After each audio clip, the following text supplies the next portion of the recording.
I like to make this as informal as possible. So let us start by saying, our learners here today. Students, can you give me a hi if you've enjoyed yourself today? I can't hear you. How you doing? Are you doing good? Did you hear that last music? How many of you here speak Yoruba? Did you hear what she was saying? Have you heard that song before? You haven't, Abby? Maybe we'll play it one more time before we leave. But now, Mr.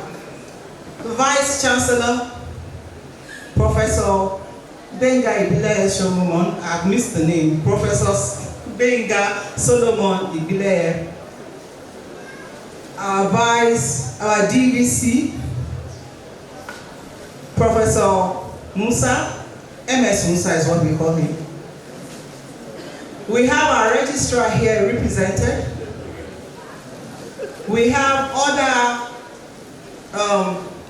very senior members of the Federal University of Okoja here. So if I don't call your name, please don't take it as an offense. I just really want to quickly go to the business. We decided that we're going to have a round table so that we harvest what the students have to say to us and give them an opportunity to have feedback from what they had listened to, especially with the first and the second speaker. But I will not be starting with the first or the second speaker. I will be starting with the NDLEA commander here because I want to lay the premise. I want students to hear what the law says. These are the agency that is in charge of drug abuse, substance abuse, or what have you in this country. So, represented, I'd like you to quickly in 5 minutes, I'm an accurate timekeeper and this session is for 20 minutes. Tell us what is the nation going through regarding substance abuse in this country so that our young adults our teenagers and preteens can listen. My question is, what is the nation? I want you to paint a picture of what we are going through before I ask you some other question. But for now, we want to know, what is the picture?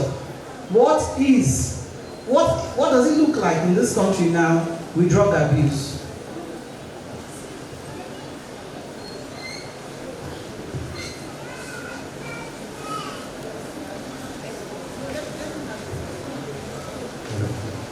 Thank you very much.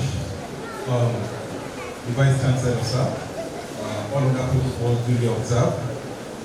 Going straight to the question, because of time, it is important for us to know that in Nigeria today, as given by the United Nations Office on Drug and Crime, National Bureau of Statistics, and the National Drug Law Enforcement Agency, 2018 and 2022 World Drug Index report placed Nigeria to 14.3 million Nigerian youths, ranging from 15 years to 35 years, majorly who are highly involved in illicit drugs and substances.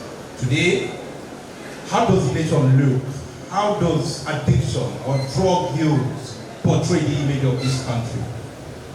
The National Bureau of Statistics gave us a data that more than 70%, as well as NDLEA as well, more than 70% of crimes committed in Nigeria today are being committed under the influence of drug abuse and illicit substances. For instance, we had cases of banditry and kidnapping in the up north, northwestern part of the country, particularly Zamfara and Sokoto axis, where what the kidnappers demand is not even money, but they demand, drugs, tramadol among others, in exchange of the victims.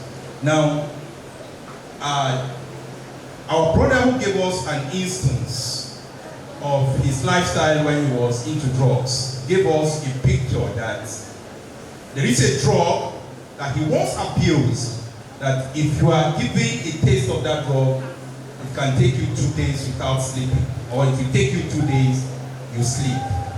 Now, this becomes worrisome.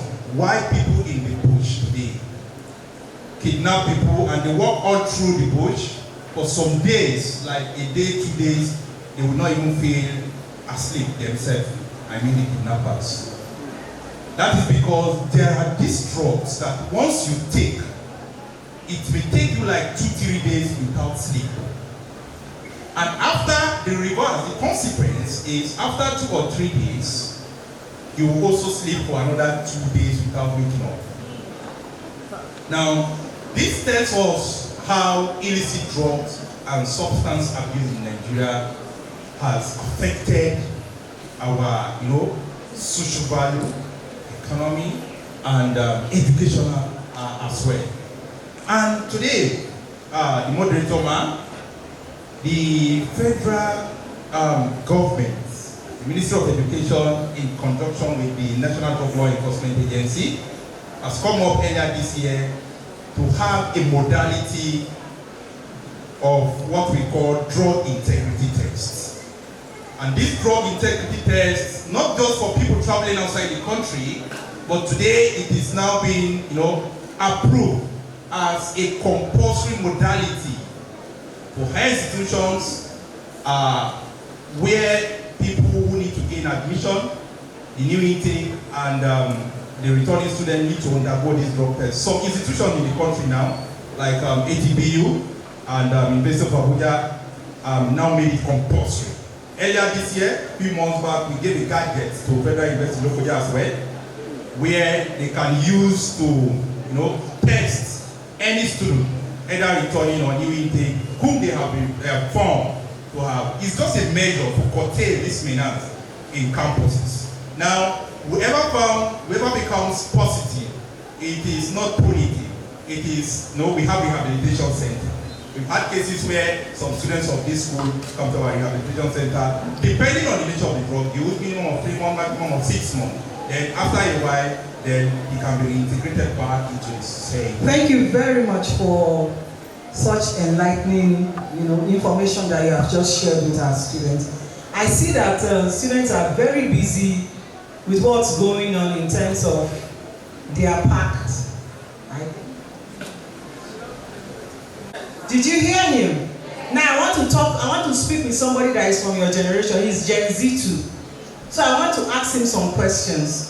And I will crave your indulgence to listen to what somebody that is just slightly above your generation has to say with regards to this. King, I would like to ask you, you went to a university, but before you went to a university, you were their age. You also must have experienced everything we've talked about today: peer pressure, introduction to drugs. Let me set some of this premise for you.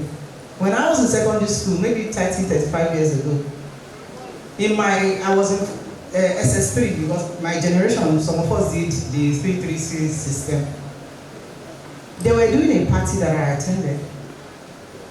And then I was giving Sprite. It was dark. I was a boarder, so the party was actually in the hostel. But immediately I took that bottle and I perceived it. I gave it back to them. Somehow, I've been groomed to, like that young girl said, to be aware of my surrounding. And I've been groomed to know that I didn't want to take alcohol at that age. So can you tell me what it's like to grow up in this era of internet, drug abuse, substance abuse? Let us hear a lived experience of a young adult and how you are navigating it into adulthood now. Good afternoon, everyone. Good afternoon, everyone. I know my voice is deep, but we're still from the same generation. Good afternoon, everyone. If I say rise up, you say stay free. Rise up. Stay free. Rise up. Stay free.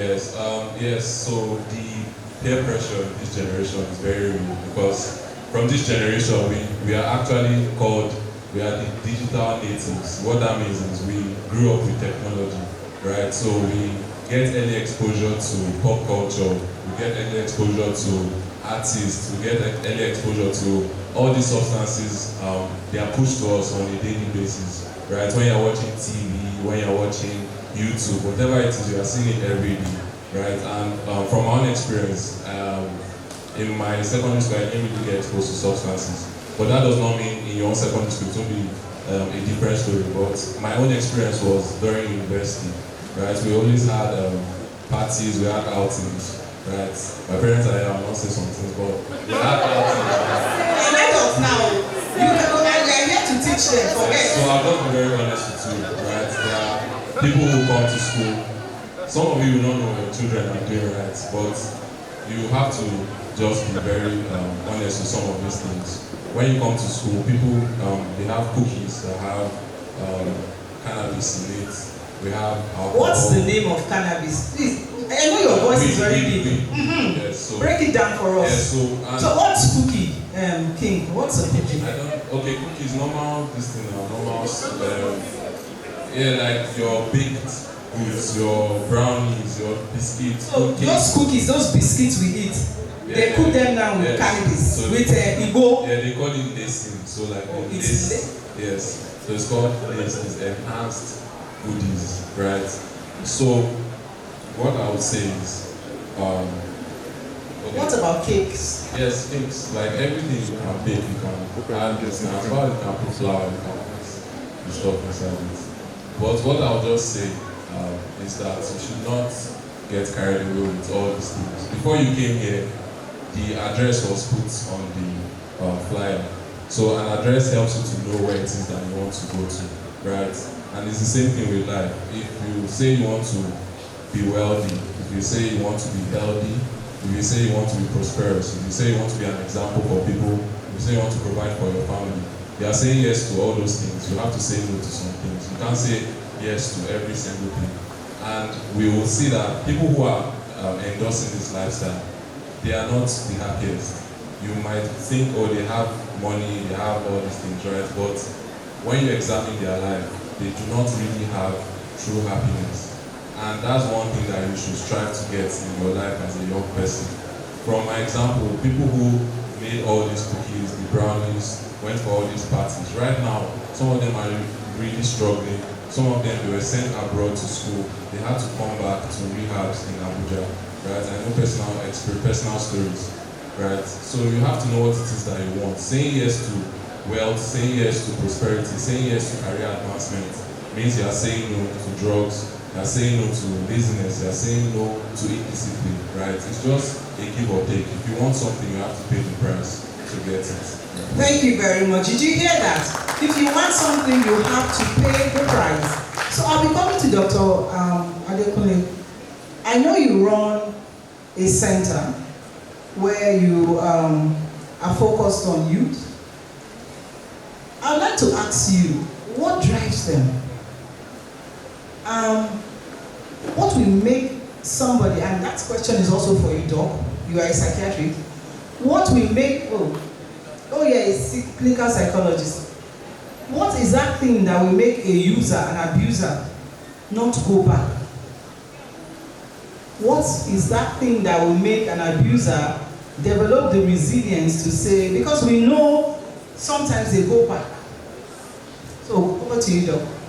Okay, thank you very much. First of all, it's so beautiful having King on the panel, remembering those days in Tis Church in Zaria. So I'm really excited about what is happening here. To answer the question, what makes the difference in rehabilitation? Of course, we know treatment is largely individualized. You know, the drawback in addiction treatment and addictionology generally is the fact that there's no one treatment that fits everybody. So treatment is individualized and it becomes cumbersome. So if I have 30 people now dealing with substance abuse, I have to develop 30 different care plans that will work for each and every one of them. So treatment becomes so overwhelming and cumbersome. But one thing that we have realized that helps most people in recovery is family support. Family members should take speed over silence. They should stop hiding their words that are abusing one substance or the other. The earlier we seek for help, the better the outcome.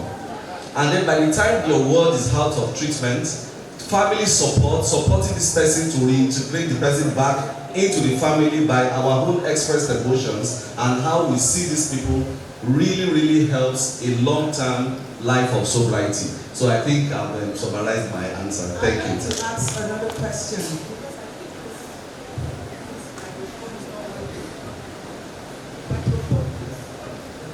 I'd like to ask you another question.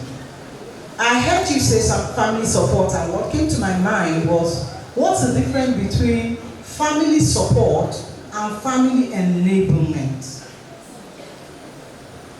Okay, thank you very much. Of course, both are support, but we know that members of the family, once substance abuse enters the family, why we call it a family disease is not necessarily because part of it is genetic, but because every member of the family is affected. So substance abuse in the family disrupts the family architecture. So you see family members trying to play the role of the affected family member. So in that regard, the family becomes dysfunctional. Now you have the scapegoat in the family, you have the hero in the family, you have the person that is a victim in the family, you have the enabler and the blamer, the person that will specialize in blaming another family member for the cause of this person's drug problem.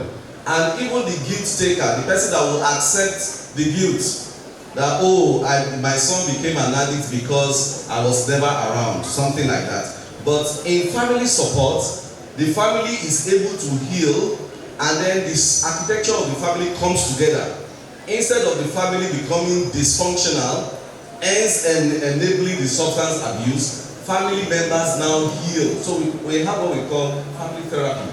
By the time someone is in treatment, there is now time for each and every member of the family to be part of the treatment process. If not part of that treatment process, even if the person stays a year in treatment, it will still go back to a dysfunctional family, and then a relapse is inevitable. Thank you. Doc, we sent out sheet of paper to our learners to get us to ask some of the questions that they wanted better understanding about. So I'm going to ask you one of those questions. It caught my attention. Please go ahead. It says, what do you do if your parents are also into drug abuse? Wow. That's a beautiful question. But I want to start from one of the questions you asked, that what made them to keep going back. Now, one of the reasons why people who are into substance use keep going back, or who have gone for treatment keep going back, is that they are doing the same thing and they're expecting different results. For example, I've gone for rehabilitation and I'm out.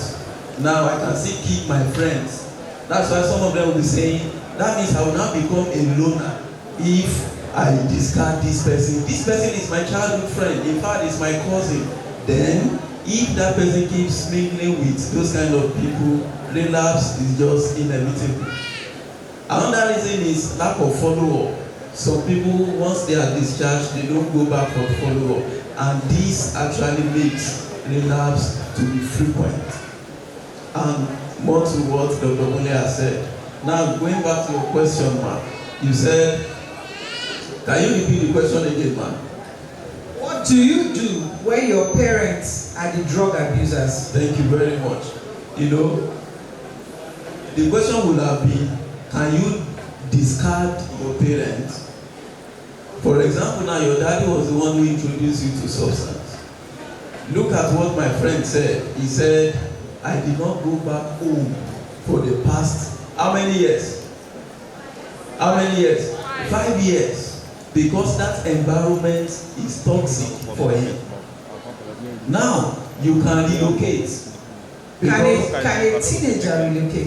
This is a teenager that is asking this question. We are here to offer solutions. Now, if the teenager has a role model, for example, now the pastor, for example, the teacher, they can find a way around this thing. The pastor can talk to the father, sir, you are a problem to this person. And if anybody, for example, if the pastor is willing to take custody of that child, it will help that child. I want us to be realistic. Yes, sir.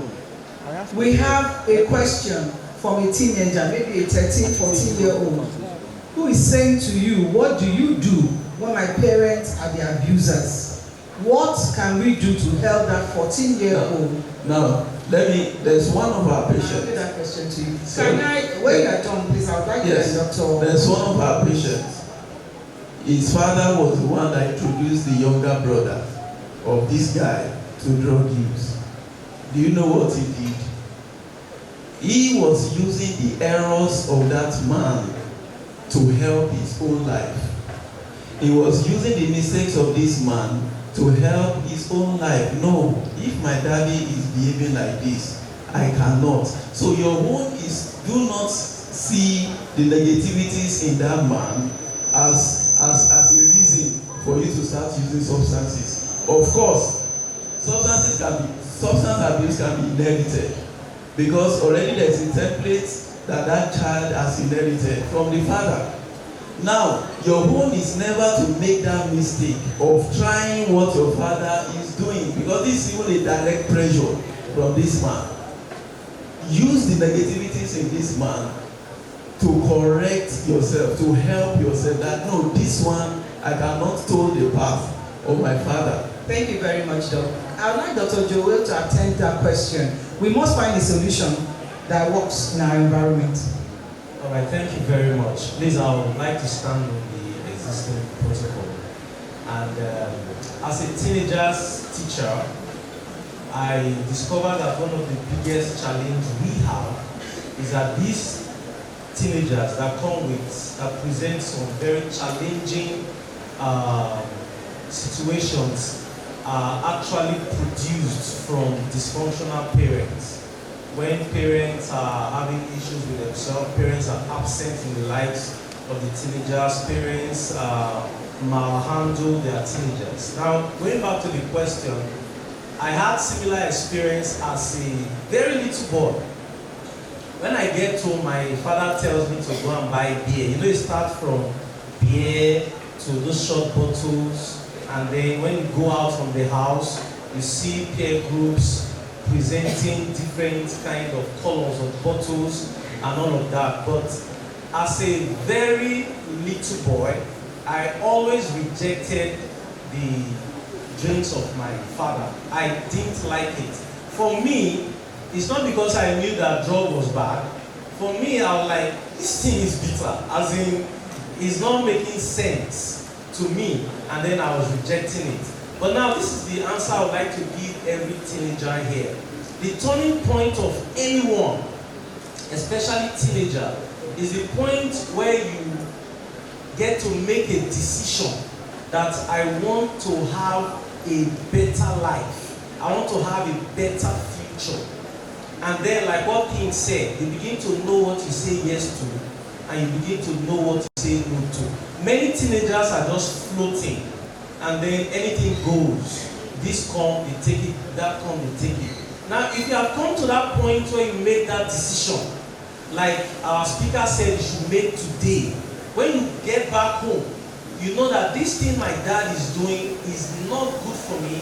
This thing my mommy is doing, because some mommies are also the drug abusers. This thing my parents are doing is not good for me. You have to now begin to enter a mode of fight within your spirit. You can't fight your parents, take note. You can't shout on them, you can't do some things with them, but you know how to fight. Teenagers know how to fight what they don't want. When their parents say do this and they don't want it, they know how there's this internal battle that go on. So you begin to fight within your spirit and say, I will not be indulged in polos, I will not be indulged in any kind of unwanted drugs. And then you begin to cry for help. There's somebody your parents respect, there's somebody your parents will listen to. Begin to cry to them and tell them, this thing is not good for me. But ultimately, make that decision in your mind and say, I'm not going to be indulged in it. And they are not going to force you, they are not going to kill you to take it. They will eventually, like my father, have to respect me that don't mind this one, get out from here. He's not going to take it, and then you have become free. I'd like to put that same question to King. This is somebody from your generation that is asking you that what would you do if your parents are the abusers? King, would you have the mind to leave your home if your parents were abusers at 13, 14 and they were still sponsoring you? Okay. So I know there are times I've been disciplined and I'll say, oh, I'll run away from the house for a month. I cannot run away because I can't take care of myself, right? But I know that as a 13-year-old, a 14-year-old, because I have a 14-year-old cousin and she's very intelligent, she's very outspoken. I know that if a teenager wants something, they know how to go about it, they know how to take their stand. But if, I know this situation is not the best situation, and it's very sad that this is happening to you, right? But for the very fact that you're asking this question, it means that you have come to the terms with the fact that substance abuse is not the right way to go. You know that if you were in agreement with this, you wouldn't be posing that question to us. So you know that this is not what you want for yourself, this is not what you want for your future. So I'll just say, you have to seek the advice of people you respect in your environment. You go to church, you go to school, you reach out to them, pending when you can leave the house for university, and that is when I believe you can have true freedom. University will give you the time to turn your life around, and from there, NYC or more, you are gone. So that's it. Thank you so much. Thank you so much for being so real.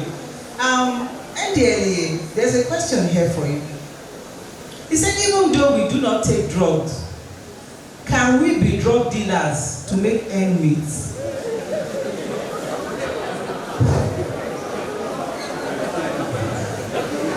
I think the audience already know the answer.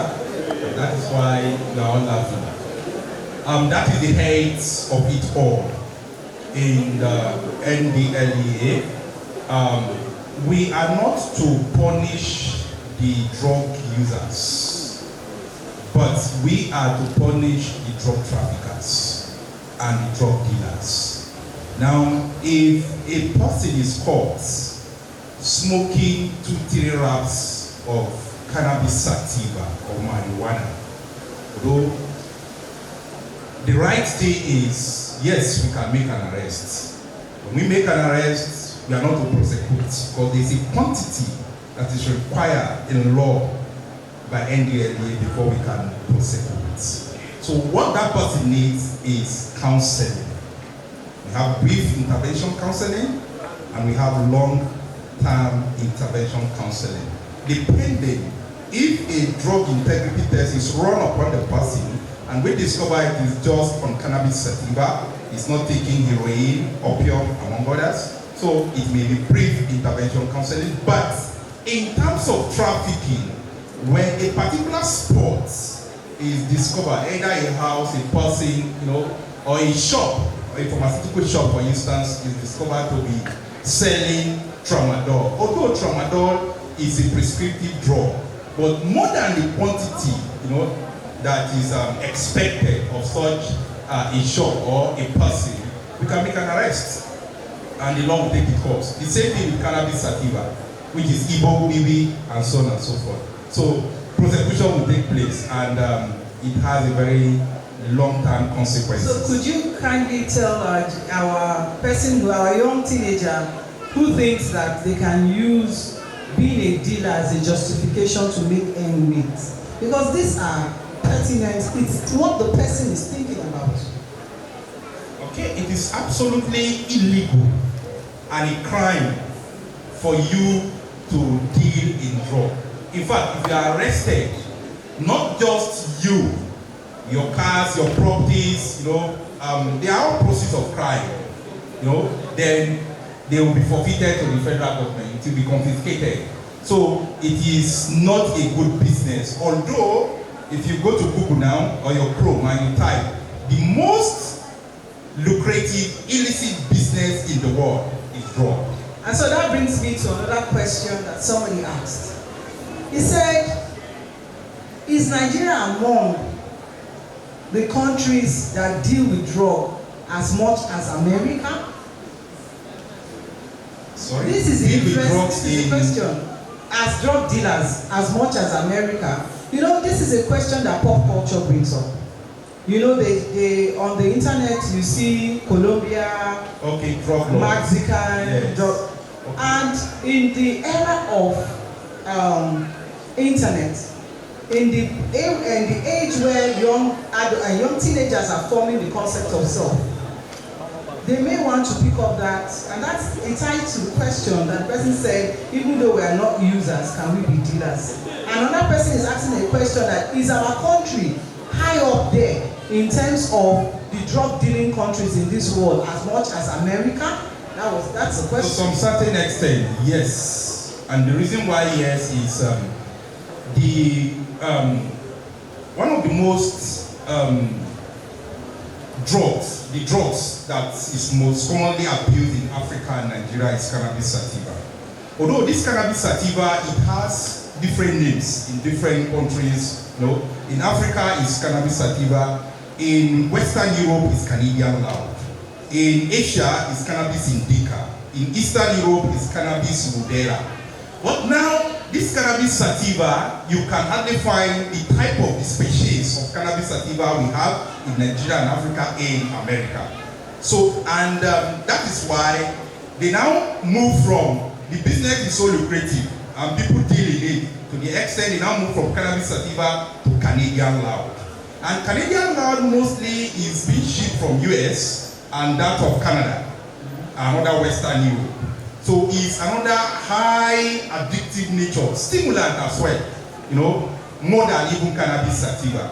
So Nigeria is also up there, but looking at the continental, you know, analysis, if you want to compare, I think in Africa, because of the, you know, economic growth of the country, Nigeria takes the lead of cannabis sativa. This cannabis sativa is mostly in the western part of the country, because it is being shipped from western part of Nigeria to up north, you know, the Ondo, Osun, Accra, so they are the one that mostly cultivate it. So, All right, I have a question for Doc Adekune. One of our young teenagers here wants to find out if drug abuse causes mouth cancer. If you even see, you have seen a pack of cigarette before, like Oris. And diabetes. Yes, substance-induced diabetes, alcohol-induced diabetes. But if you check the pack of Oris, that's cigarette, you will see the mouth cancer there, drawn. A beautiful picture of what a mouth cancer looks like. If you check the other brands of cigarette too, you will see the pictures of either cancer of the tongue or the cancer of the lungs. So it can cause it, and in fact, affects all organ systems in the body. Thank you very much. I'd like to take another question. And this goes to Dr. Joel. Why is it that even though people know the consequences of drug abuse, and it's obvious from all the presentation that the kids know that they're very enlightened, why do people still get involved in substance abuse? This is a question. All right, thank you very much. I think I've actually had to wonder about that question a number of times. And what I discovered is that I was telling the parents, teenagers get to a point where they are no longer the one ruling themselves. They are being ruled by what they have taken in. And you see some of these guys, out of curiosity, out of what is going to meet, they can even tell you that, please, I just want to have that experience. I want to know how it really feels like. And then they meet their friends who are very good at persuading them with very good persuasive skills, and tell them just take like this shisha they take. This shisha has a beautiful fragrance. They create a mild version that makes you just take it and you're like, wow, this is cool. There's nothing inside. It's tasting like candy. And then you just like, wow, and then you begin to feel something even when you don't enjoy it, even when they don't really like it, but it makes them feel like don't what now? It makes them feel like don't smart. Like, and then people begin to hail them Bado. And I wonder why Bado is a good name. Like Bado, not Budo. And then you want to be Bado. And just because of those accolades your friends will be giving you, you begin to find yourself going in a direction you do not like. So for me, the solution is, if you don't want to take a line, you don't want to toe a line in life, clean up your environment with those kind of people. Let me answer this question generally to the panel, and I would really like things. What do you do how do you deal with this pop culture when you open your music channel, what you see is Bado smoking Canadian loud, or you see what's that guy's name? Burna Boy with a big rap in the hand, or you see what's that one? Sorry, that's Naira Marley, you know, and all they talk about is how to mix the substance. You know, there are some, and you have 5, 6 years, 7-year-old children in the house. You are forever playing music channel, and that is what they see. So how do you help them? What do you do about that? And then you are saying they should build resilience, when that is all they were schooled on, all they were socialized on, and it is hype, I begin to join the fray. What do you do as a parent? Of course, that's why the menace of substance abuse is increasing, because we now have parents that are users, parents that are also not, they are loyalists to all of this. What we consume on daily basis has an aftermath effect on the life of a child. So I've attended a 10-year-old party before. In fact, my nephew's birthday party, and they asked the young boy, what song do you want them to play for you to dance with your parents? Guess what he said? He said, science student. Of course, my uncle does not know the meaning of science student. So they started playing the song, and then he was dancing with his parents, dancing. But if you listen to the lyrics, that they've mixed this and this together, parents do not even know. So we have two categories of parents now. Parents that are not informed, that even procure substances for their children without their knowledge. And then the second category of parents that themselves are loyalists to this kind of lifestyle. So you see that they don't see anything wrong in watching this kind of music. They don't see anything wrong in displaying this at home. But for unique parenting now, we need to put restrictions. That's why there are restrictions on channels. That is why most countries now, they are now going for internet regulation and social media control. And that is why people's brain should not be exposed to the new addiction. Because even the social media, the internet, the cable television is a new form of addiction that we are now admitting people in the facility for screen addiction. We are now admitting people for gambling as a mental illness, not just substance abuse now.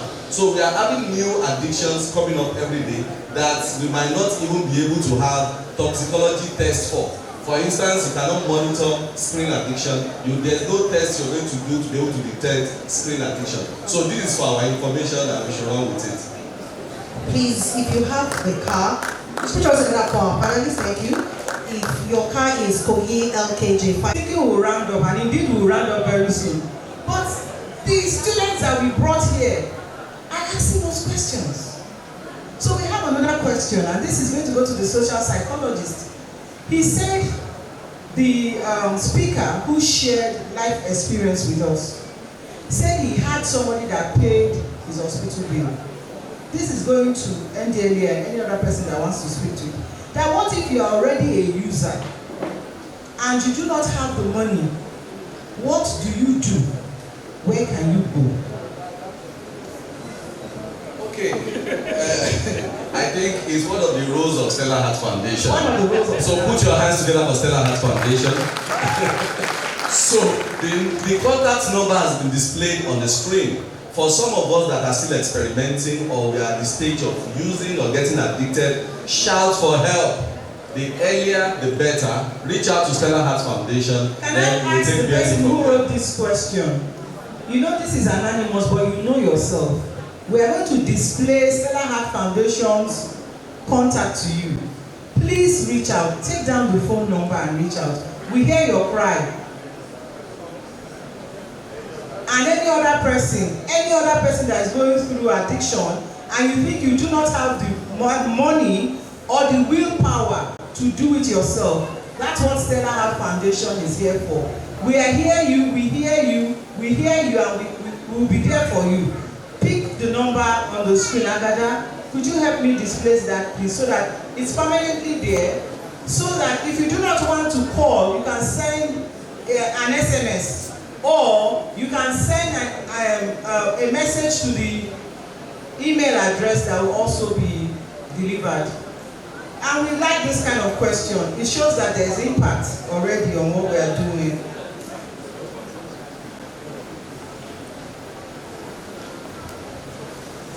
Now we have a problem. We have a question of trust.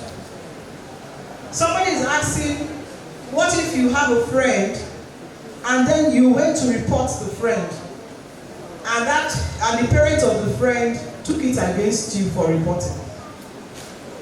Yes. What do you do? Okay. Report a friend for using drugs. Yes. Okay. The first. I presume, because I'm just reading what the person wrote. Okay. We in NDLEA, we don't disclose the identity of the reporter. We preserve the identity of the reporter, even if you did that, either you did it for the purpose of arrest or for the purpose of counseling the person in the rehabilitation center. So we don't disclose such person's identity. So it's very, very hard for the person, except the person, him or herself, go back again and say, I was the one who reported you.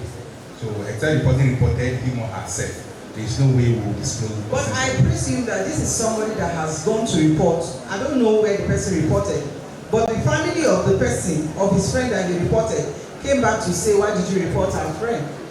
Your friend. So you have to thank yourself, appreciate yourself for doing the right thing. Do you get it? You have to appreciate yourself for doing, because you are saving a soul, you are saving the future of somebody. Regardless of how the parents of that person took it, you have done what you should do. Because if you had kept quiet, God too will have it against you. So between the judgment of God or the wrath of God and the wrath of human beings, which one would you want to happen to you, or would you want to experience? Thank you very much. I'd like to ask him this question. If a teenager is scared of getting influenced, please give that teenager a strategy of how to have a firm and strong mind. Okay. So I would say that growing up, I actually had low self-esteem. Before, I could not sit down to talk like this, right? So I know what it feels like. I was not always tall. I used to be very short. I used to be fat. My voice was very tiny. But like none of those things really describe who you are as a person, right? I'll just first of all start off by saying that each individual has value. You will not be here if you did not have value as a person. You have to first acknowledge the fact that you have value no matter what your current situation looks like. Right? You have value as a human being. You have value to bring.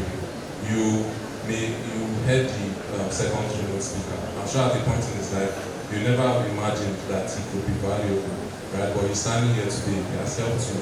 That story might be the most impactful thing that has come on this stage that you remember for the rest of your life, right? He has brought value to you. You could never have imagined that he bring value. So every person has value to bring. And once you recognize that you have value, nobody's opinion matters anymore, right? You have to say that this is not what I want for myself. Even times when you sleep up, when the pressure comes, right, you speak to yourself and say, this is not who I am.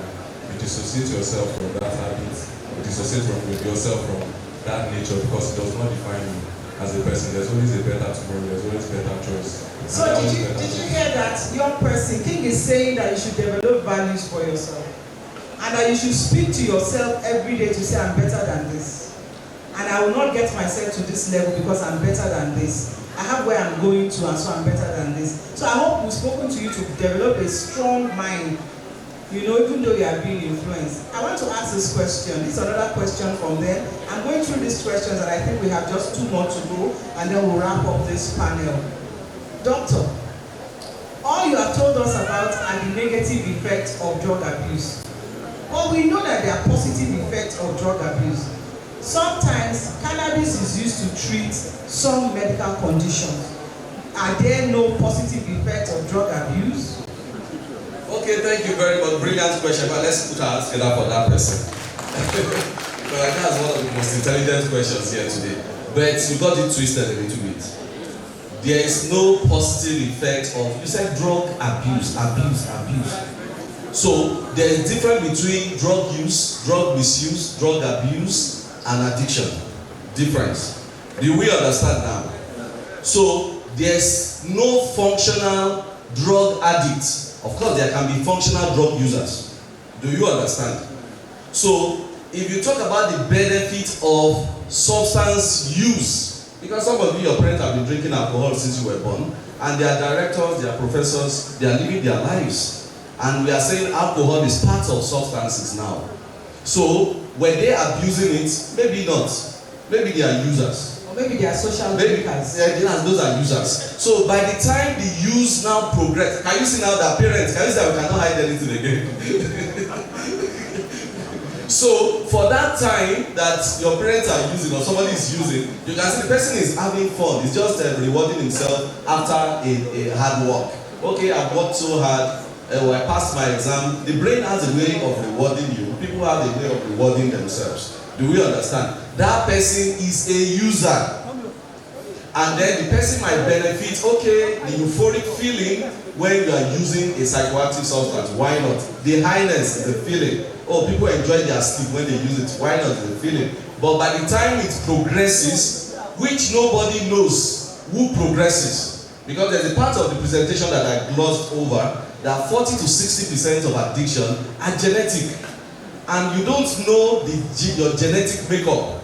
You don't know what you have inherited from your lineage.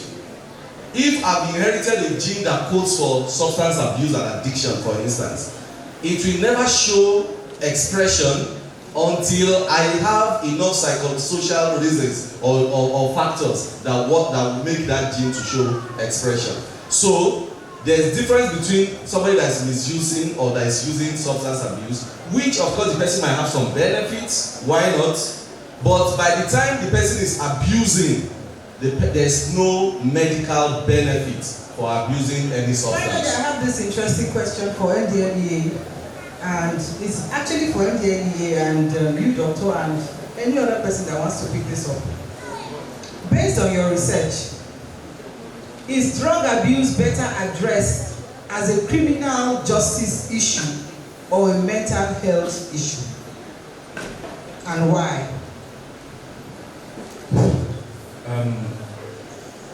It is both, but it is more of mental health issue because 90% of these drugs, if not 100%, they have an effect on the central nervous system and the psychological state of mind of an individual, and that is where you have to deal with it as a mental health issue. I said before that the abusers are not to be prosecuted. They are to be counseled, either short term or long term. That is counseled, that means there's a mental challenges there. So, but dealers, of course, that is where prosecution comes in. So it's more of mental issue than arresting them and prosecuting. Can we have the clinical psychologist speak to you? And it says around. Yes, it can be both. For example, now you are high, and you kill somebody. I've seen a patient, the younger brother that he killed was a medical doctor. He killed this man and he went and hid somewhere. So what should be done? He was arrested, or he ought to have been arrested. Do you get it? But of course, the guy had come down with mental illness. He has bad schizophrenia. Do you get? So it can be both criminal or mental health. But it's more of mental health. But of course, once you start abusing substances, you won't be able to identify what and what you will be able to do. It can make you to even kill yourself or kill a beloved person. And if that happens, then you'll be prosecuted. Okay, to add to that, so they go hand in hand. If you look at UNODC's United Nations Drug or Office on Drugs and Crime, drug abuse and criminality goes together. You can see insecurity in Nigeria, banditry goes with substance abuse. Do we understand? So if you drive other influence, as legal as alcohol is, why not? People can drink alcohol, but by the time you drink and you enter your car to drive, you don't have the right to be on the road again. Because your life is not just at risk, but the life of other drug users. So driving other influence in Nigeria is 6 months jail term. In the United States is from 6 months to 3 years. And then of course you can lose your driving license after 2 sanctions. So once you use any substance, whether licit or illicit, you are not supposed to do some things. And once it leads you to doing them, then the other arm of the law will catch up with the person, despite the fact that this person is a patient or a client. Thank you very much. Dr. Joe Smith, I'd like you to give us your final word as we wrap up this round table. But before then, young people, teenagers, have we been able to give some answers to the questions that you sent to us? Hello? What's our theme for today?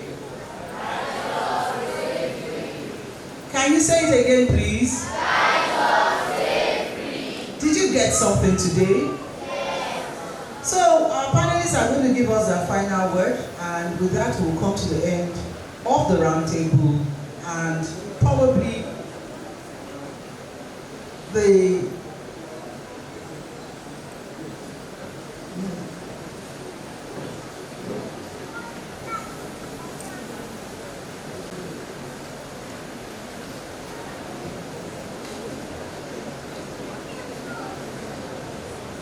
My final word goes to the teenagers, the young adults, and the parents that are here.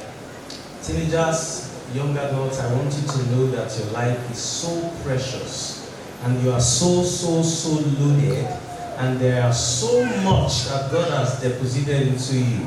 It can be cut short by the friends you keep and the way you live your life.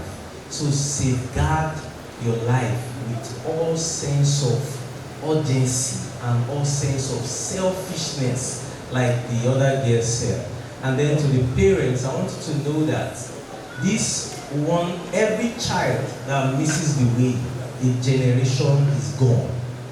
Every single child that misses the way, a generation is gone. So parents, please, let's create time for these children and safeguard their destinies. Thank you very much. Okay, thank you very much. I will say speak over silence to parents in the room. Your kids are abusing substances. Speed is all you need now. Don't hide it. The more you cover it, the more you think you can handle it, the bigger the problem becomes. Because if we are able to intervene early enough, we can salvage these brains. But by the time we wait till addiction is fully formed, don't forget, addiction is a chronic relapsing disease of the brain. By the time addiction is fully formed, it becomes very difficult to heal. So we should take speed home over silence. Instead of hiding, we should speak out. Stella Hearts Foundation has told us to come speak to them, and then you will not be judged. Instead, you will be helped. Thank you very much. All right. I want to tell you today that the day you start abusing psychoactive substances, your mental age stops. You can only be growing chronologically. That's why you see a 50-year-old person still behaving like a child. He doesn't have a house, he doesn't have a job, and he doesn't care. The reason is his mental age has stopped.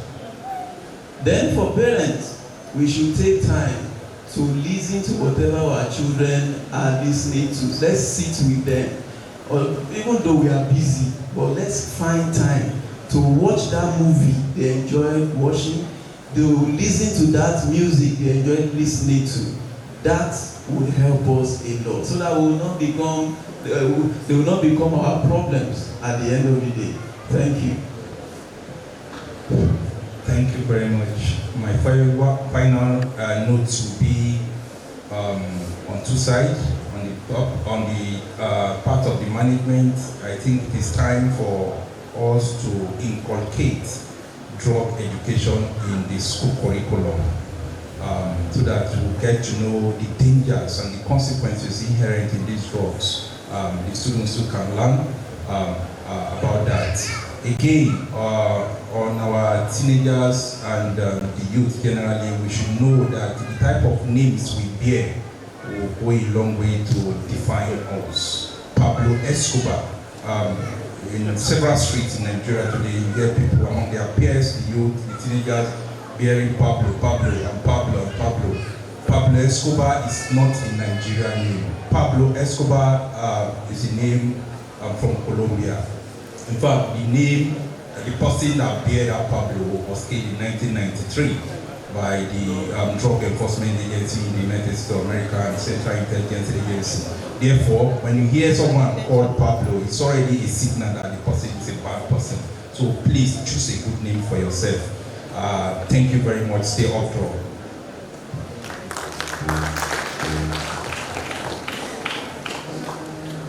Alright, so I'll speak to my generation and the one after me.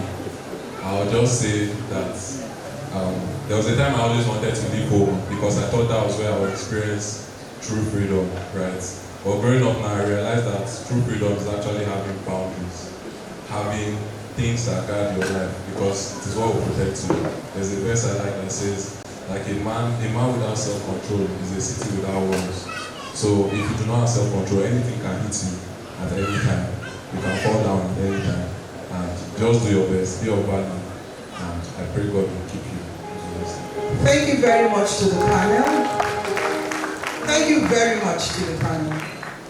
I think what we've heard, a roundup of it will be for both the charge is for both parents and for the young adult. Guard your space. Have a vision for yourself. Develop values. And for the parents, be aware. See what they are watching. Look at who their friends are. Listen to the music they are listening to. Create boundaries for them. Protect your children. Protect their mind. Young adults, build resilience. Build self-esteem. Say no to substance abuse. Say yes to your future. Rise up and stay free. Thank you very much.